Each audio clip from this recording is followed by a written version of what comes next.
going to reach this, so this is what this is worth to us. And that's been my whole struggle. But I've never been a person that sat around arguing about it, trying to, I went to work, I figured it out. Right. I figured it out. I'm like, okay, so how do I get into a position where I'm not only owning, but I can move these needles along? So what I would do is say, okay, fine. You only want to give me this, but I have to hold on to ownership. And I got a lot of flack in the beginning. I want to say shit, but I don't know if I can say shit at Kirk's table.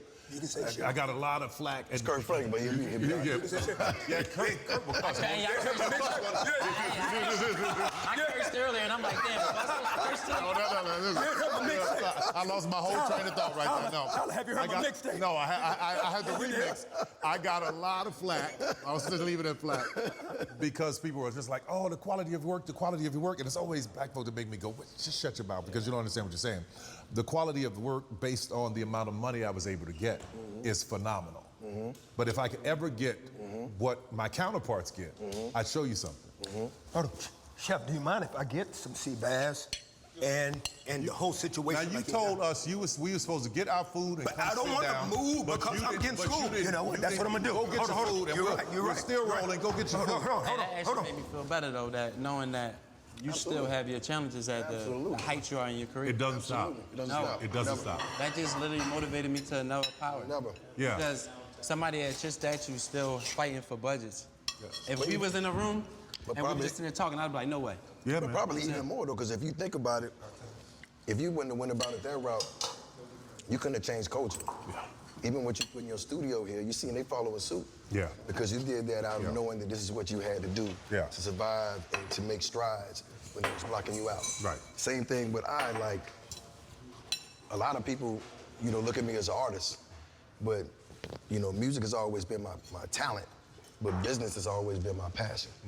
That's what I wanted to do. I wanted to be a CEO. I wanted to be... See, that's that twin brain. Right. A lot of people don't have that. That twin brain that can be an artist, but also be a businessman. Break that down. That twin brain, you get both sides of your brain working. Right. That's where a lot of artists get in trouble. They only want to be artists. Y'all handle this, y'all handle that. You got to have that twin brain. And listen, I get it. A lot of people don't. Twin brain. But he clearly has it. He clearly has it. Yeah. Twin brain is a bomb. For me, it's like...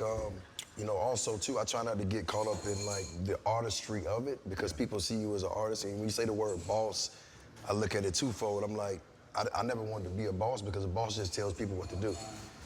But a leader shows people what to do.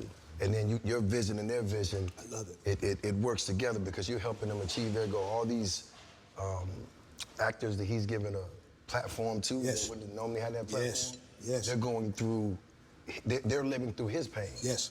Because if you're not, if you don't experience pain, you're not a leader. You know what I'm saying? So when you get your setbacks or your disappointments, or something doesn't go through, or you fail miserably in public, you have to walk around with it. That's pain. Let me tell you what I love about the table, though. What I love about the table is that you have this person building their legacy, a person that has built their legacy, and a person that has superseded what we understand as legacy.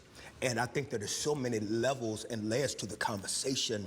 And, for you to be at the stage that you are and get a chance to sit across from this and to be able to glean those nuggets, or the fact that you have been able to sustain in a career where we know that the shelf life is not long. Right. You know what I'm saying? 2 years, 3 years. My question is that how do you deal also with this issue of bossology and family?